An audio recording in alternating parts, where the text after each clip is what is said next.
Okay, so hello, my name is Loveland, and I last year actually did a conference opportunity with CDL, which is Creative Destruction Lab.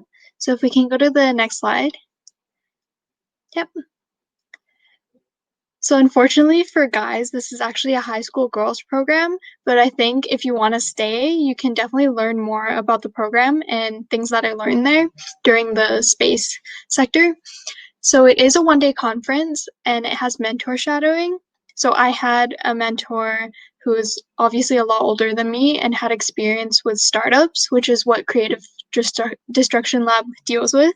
They have startups from many sectors that come and basically pitch their ideas, and they get feedback from the investors and they also get seed money from that. So basically, throughout the day, there's like a lot of different activities, but you're not as involved, you're more kind of observing. So we can go to the next slide again. Yeah, so my mentor was Dr. Elizabeth Cannon, who's a geomatics engineer, and she did a lot of GPS systems research, so anything regarding like satellites, things like that, and was actually the former president of U Calgary. So I had the opportunity to shadow her for the day, and it was really interesting. There was a lot of information to take in, obviously, because it's only one day. And the thing is, CDL is also location specific. So the locations were across Canada. So we had Halifax, Montreal, we had Calgary, Toronto, and Vancouver. And then they also have one site in Paris and one site in Oxford, as well as two in the US, which is Atlanta and Wisconsin. So if you're in those areas or you have the ability to travel as a girl, you can definitely check out any of those locations. And there's also links in the slide. So if you ever want to access those, you can. And we can move on.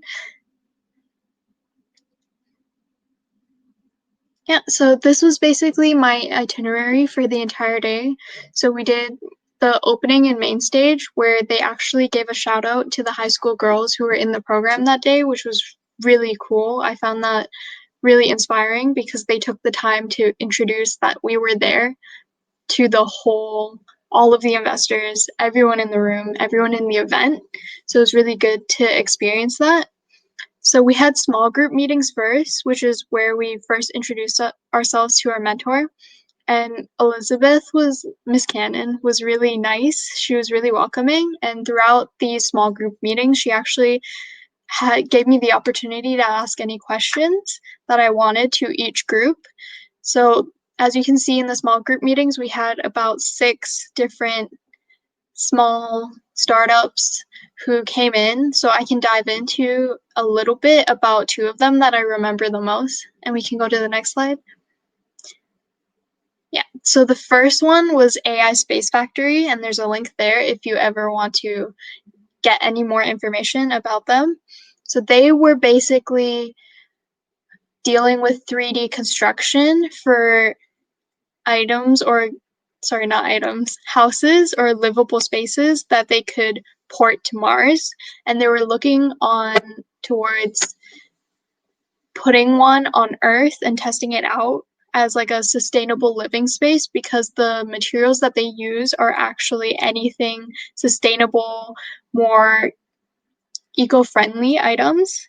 And I found the fact that they could use these products that they were trying to port into space on Earth was a really good idea. And I think if you're going to think about doing any businesses that are related to space, you do have to think about the practical experiences or practical settings that you can use them for on Earth. And they did that really well, especially since they were mainly architects. They weren't actually educated in space and all of those things, but they did use their experience towards this project. And I believe I remember my mentor saying that they were really interested in this one because of the fact that they were architects and this is dealing with materials and construction and just all of that. So they were very interested in investing in this type of technology. So if you are interested in doing a startup and porting anything to space, you definitely have to think about the practical applications on Earth, which they did really well. We can go to the next slide. And then there was also Leap Biosystems, which I remember they did an EpiPen, so they were focused towards healthcare and Medicare that they can port or make it easier for anyone who's on a space aircraft or is an astronaut and there's an emergency of an allergy on space. They had a program set up where you had instructions laid out for you for how to administer an EpiPen. And you can also, again, use that on Earth with practical applications. If anyone isn't well versed in first aid, they can definitely understand how to administer an EpiPen with that system that they had set in place. And we can go to the next slide as well. Yeah, so after we did those small group meetings, we had lunch and breaks as well, which I will actually talk about now. So during the breaks, you can actually go and talk to any of the startups, and it doesn't matter what field they're in, but you did have lanyards, which signified which field each person was in. But it wasn't necessary that you had to talk to people specifically in your sector because there were people from every single sector all mingling around, all talking to each other. And I recommend if you are going to do CDL, you have to take advantage of those breaks and especially lunch to go and talk to these people because that's how you grow your network. So after the small group meetings, we had our large group discussions, and that was less interactive, less one-on-one, because the small group meetings were just the group, your mentor, and you. The large room discussions was everyone from the sector, all the mentors, all the investors, and all the students were in that room. So the students didn't say anything, they didn't really contribute to the discussion that they had. You were, again, observing, kind of on the sidelines, just watching what's going on. So each group came up, presented, and the lead and the critique would first explain or kind of introduce them, and then the critique would give any pointers or any major areas of concern for them to continue on with their projects. And I think it's also good to note that CDL, the session I went to was the super session. So there were people from all over, like from every CDL location. So there was a lot of people in the same room and a lot of people that we had the opportunity to talk to. Like I remember for AI Space Factory, I believe they're based out of New York, and Leap Biosystems is based out of Halifax. So the fact that they're from so far away, but they still came all this way just to present and get that seed money, I think it was really, really good of them just to get that experience and that exposure for their startup.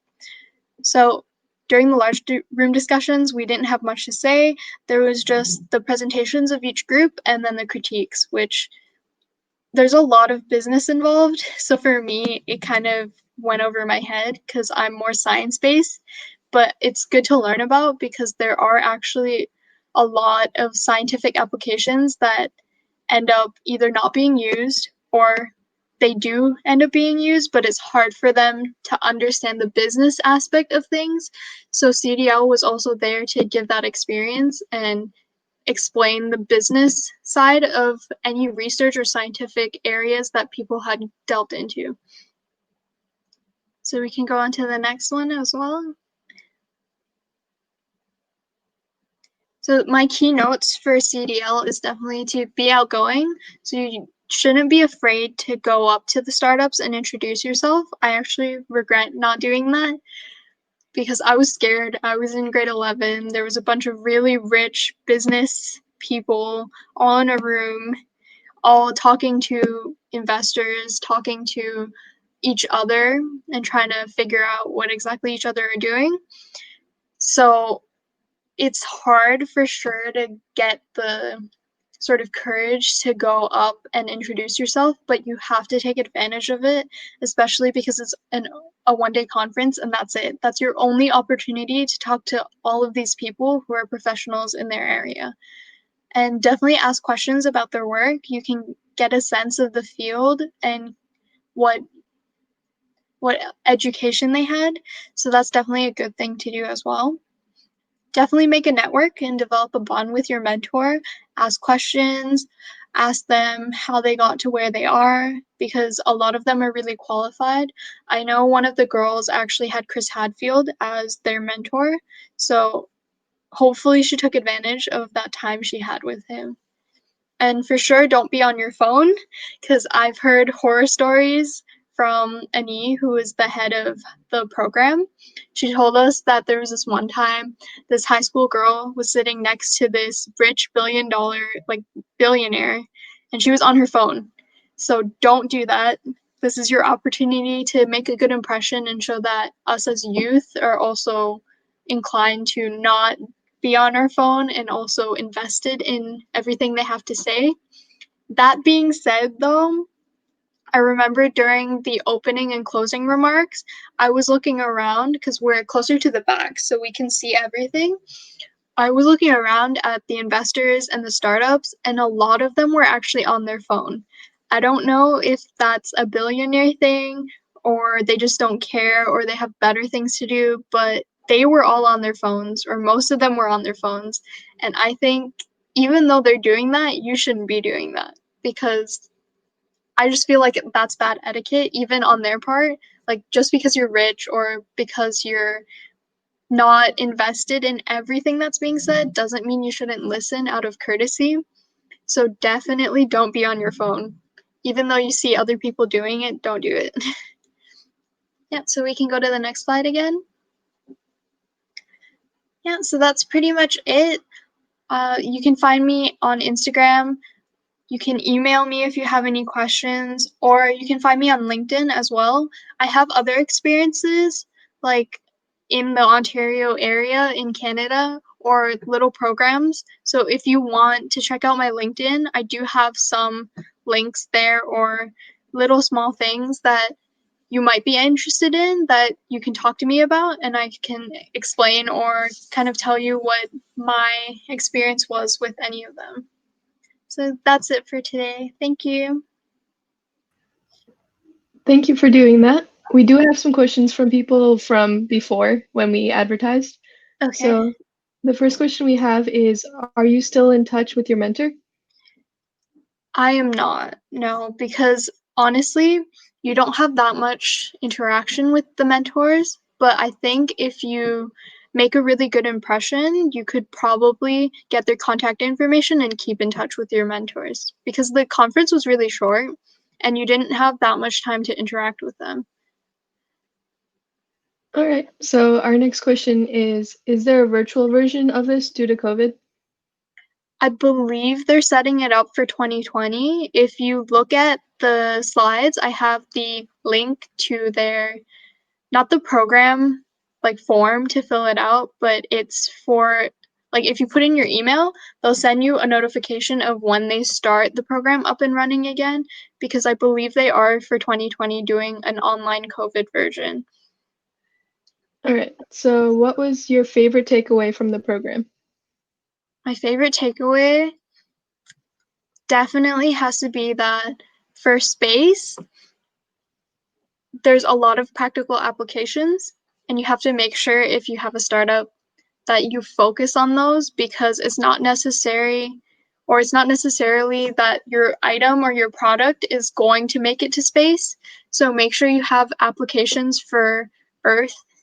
And that another key takeaway would be there's definitely a lot of things you can do with space. Like, most people think space is, or space technology is just the aircrafts or the machines or the robot arms, but the two examples I showed today was buildings or healthcare. So these things are also very important in space, and I think it's important to recognize that. All right. So on the selectivity, is this program application based or is it just they try to offer this to everyone? Like for applying, like how many people get in type of thing? Yeah.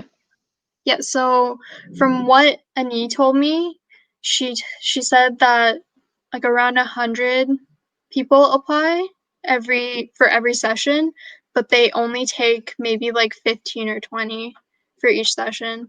And if you've done it once, they tend to try and not take you again or take you the next year because they want to give more people the opportunity to do it. Okay. So last question. What piece of advice do you have for students applying to the program to make their application or resume stand out? So I remember when I applied, there was this question that asked how you would introduce yourself. Make sure that that is really well written because that's the thing you're going to use the most when you're there. You're going to have to introduce yourself to any startups you want to talk to. You're going to have to introduce yourself to your mentor. So making sure that that's really solid is really good. And there's no extracurriculars that they ask for. They don't really ask like what your experiences were. Just they might have asked a little bit, but I can't remember exactly. So just make sure your introduction is really well written. That's the only thing. All right. Thank you. That was all of the questions.